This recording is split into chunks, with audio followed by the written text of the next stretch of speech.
Hello, this is Tom Sullivan, and my guest today is Donna. Donna is a multi-talented woman. She is a tennis player, she is a cook, she is a dancer, an antique collector. She's also a social worker who specializes in career counseling. She's a very interesting and lovely woman, as you'll soon discover, and I'm happy to welcome her to the program. Hello, Donna. Hi. How you doing? Well, that was quite an introduction. You like that? I don't think I can live up to all that, but True. I like to dance. All I'm not true. quite a dancer. What kind of dancing do you like to do? Just ordinary rock and roll. Uh-huh. You know, just like to get out there and boogie. Okay. Sounds good to Not me. exactly a ballerina. Okay, well, it's never too late. Never. Maybe. Now, you do a lot of things, as I indicated, but you are professionally a social worker. Was that something you always wanted to do, or when? From the time I was a little girl. Okay. I think that was just something that was just a natural for me. I was the one everybody came to solve their problems, you know. So it just turned out to be a great profession. A natural-born social worker. Yeah, naturally, I think. Now, you work a lot. You said you've worked a lot with women, but you've also worked with families, and foster care and adoption, career counseling. You do all of that. And you've been at it for over 20 years now. What kind of let me ask you, when you first started doing it, where'd you go to school? I went to West Virginia University and then Merle Palmer Institute in Detroit. Okay. And again, because I always wanted to be a social worker, started out as a math major, however, because that was my strong suit in high school. And having gone to Catholic schools, the nuns didn't really have a lot of great career counseling. No, unless you wanted to become a nun. Right, and so when I said to them, I really want to be a counselor, their idea was, well, you have to teach something and then you can be a counselor. They're thinking guidance counselor. Right. So I started out as a math major, and when I started having all my classes with guys, it just made my life more difficult. And because girls aren't supposed to be good in math. Right, and I was really good in math, and math is the kind of thing, it's either, really right or it's absolutely wrong. There's no middle ground, and so I'd go to sleep at night thinking of numbers. I couldn't sleep until I got the right answer. And I said, no, there's got to be a better way to live your life.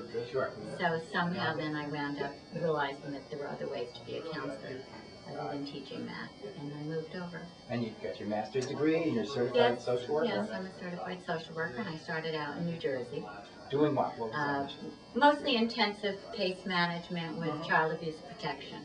In general, social work, you did everything in those days. Right. And eventually moved my way up into doing career counseling with women, because I recognized that the best way to help somebody is to help them become independent, not just emotionally independent, which is the focus of most social work, but financially independent.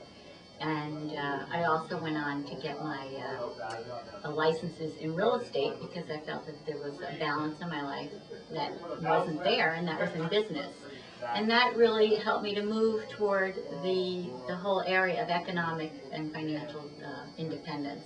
And that moved my career in social work into doing more and more work with career development and helping people become financially independent. Sure. Now, you work a lot, as you mentioned to me earlier, with minority women, and a lot of the people that you work with are people who've been on welfare, many of them for their whole lives. Many, and then many never have. Just women generally tend not to make a lot of money, so or to set out to be totally independent. Even in today's day and age, so many mothers tell their children, especially girls, that somebody's going to come and rescue you. So the role modeling hasn't been there for women to be financially independent. And, unless you're Cinderella. Unless you're Cinderella. So, my role with them is to help them realize that having someone else in your life is an addition to your life, but you shouldn't be standing on somebody else's rug. You should learn how to really take care of yourself. And so all my counseling is about financial counseling at this point. And how do you find that? Because right now you're working in what, family self-sufficiency program? Right. It's a HUD program. That really is gearing toward helping families with head of households.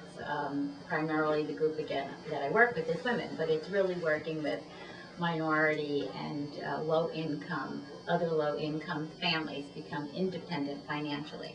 So of course we start out with looking at what their dreams and hopes and aspirations and then their skills are to determine a career path, and then work our way through to see what they need to do to get themselves moving in a direction of financial independence. And how's that been going?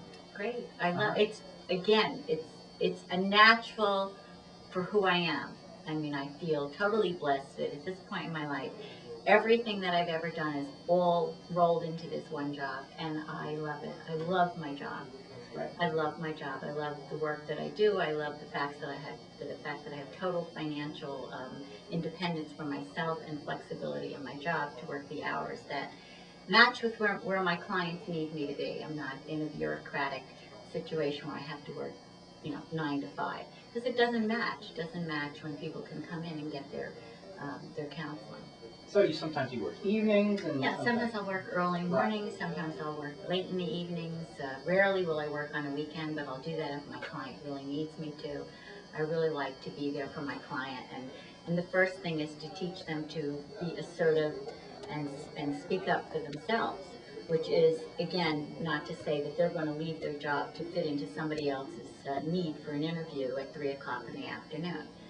So I try to meet them halfway, and we'll have interviews all during the times of the day. Do you keep up with your clients? Do you see how they're doing over time? Yeah. And how's everybody doing? Well, I do a 5-year contract with most of my clients. The current job that I'm in right now, I've been in for 4 years, so we're not at the end of that, but we can go on for an extra 2 years more than that. I see them every few months, and again, the more that they get to know me, the more I can help them. Because if they know me and they trust me, then I can reveal more about myself. And I do a very personal type of counseling, in that the rule of thumb in my field and in the type of work I do is behind closed doors. What you tell me is between us, and what I tell you is between us. So the more they need to know about me to get them to understand that we have a connection, the more I will tell them. And again, it's trust. A great deal of what I do is based on trust, and it works. You form a relationship with people. Very strong relationship. Very strong. My people call me all the time, and they'll confide and let me know what their needs are. And the more trust that we have with each other, the more I can help them, because so much of who you are has to do with whether you're going to be successful in a job. It isn't just your academic or your work skills. A lot of who we are emotionally will determine whether we're going to be successful. If you're happy and you like yourself, you're more likely to be much more successful than the Harvard grad who's miserable with themselves. Right.